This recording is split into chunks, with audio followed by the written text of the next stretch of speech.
بسم اللہ الرحمن الرحیم۔ چاند جیسی خوبصورت ذہین لڑکی ڈاکٹر بننے کے بعد بھی رشتے سے محروم رہ گئی۔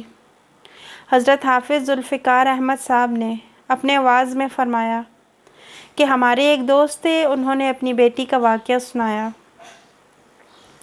جو چاند جیسی خوبصورت تھی، ذہین اتنی کہ میڈیکل کی ڈاکٹر بن گئی۔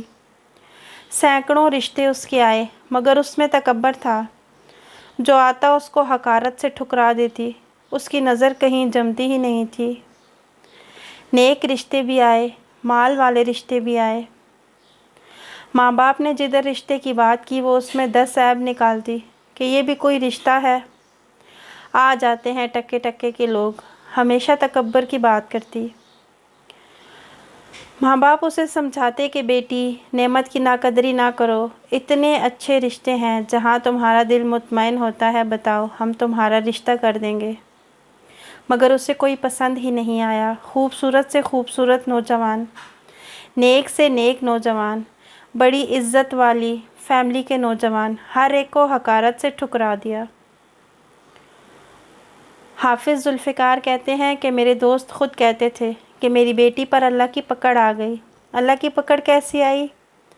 کہ ایک مرتبہ اس نے کوئی آپریشن کیا تو اس آپریشن تھیٹر میں پتہ نہیں کیا ہوا کہ اس کے ہاتھ کی انگلیوں کی جلد مردہ ہونا شروع ہو گئی۔ 1-2 مہینوں کے اندر دونوں ہاتھوں کی جلد مردہ ہو کر بوڑھوں جیسی ہو گئی۔ اب ایسی حور پری، لیکن ہاتھ دیکھو تو بوڑھوں والے۔ ہر وقت ہاتھ چھپائے رکھتی ہے، دستانے پہنے رکھتی ہے۔ اب رشتے آنا بند ہو گئے۔ جو عورت آتی اسے دیکھتی، اس کے ہاتھ دیکھتی اور کہتی کہ مجھے اپنے بیٹے کے لیے یہ رشتہ نہیں لینا۔ انتظار کرتے کرتے عمر 32 سال ہو گئی۔ اب اس کو پتہ چلا کہ میرا کوئی رشتہ نہیں آ رہا۔ اب وہ چاہتی ہے کہ میرا کہیں رشتہ ہو جائے، اور رشتہ کرنے کے لیے کوئی تیار نہیں ہوتا۔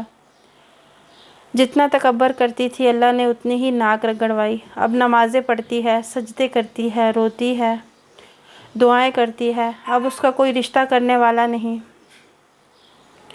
اس کے والد کوئی عمل وظیفہ وغیرہ پوچھنے آئے اور آ کر انہوں نے یہ تفصیل بتائی۔